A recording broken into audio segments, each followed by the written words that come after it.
মনে আছে তো? আজকে বাবুর প্রথম রোজা, বেশি করে ফ্রুটস আনবে কিন্তু। ওকে রাখি। কষ্ট হচ্ছে বাবা? না। না মানে? আমি কি বুঝি না? মুখটা শুকিয়ে এতটুকু হয়ে গেছে। আজ কি খাবে বলো? পিজা খাবে? এই রিক্সা রাখেন রাখেন। বিফ হালিম একটা, ফিশ কাবাব 4টা। আচ্ছা এখান থেকে লেগ রোস্ট 4টা দিবেন। আচ্ছা মা, না খেয়ে থাকলে কি রোজা হয়? না বাবা, রোজার সময় সংযম করতে হয়, অন্যের কষ্ট বুঝতে হয়, আর মানুষের সাথে ভালো ব্যবহার করতে হয়। আরে এত আস্তে চালালে তো ইফতার রাস্তায় করতে হবে, জোরে চালান। মা, সারাদিন রোজা রাখা রিক্সা চালাইছি তো শরীরে বল পাই না।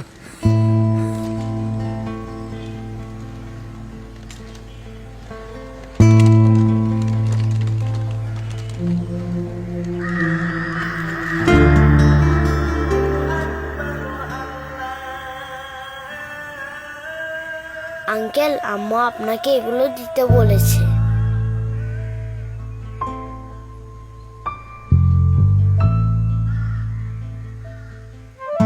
এই রমজানে সংযম ও সহমর্মিতা ছড়িয়ে পড়ুক আমাদের সবার মাঝে।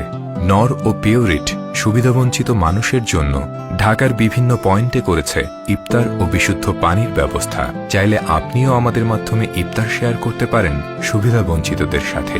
কল করুন 09666999666 নম্বরে, অথবা বিস্তারিত জানতে ভিজিট করুন www.bdspiritoframadan.com-এ।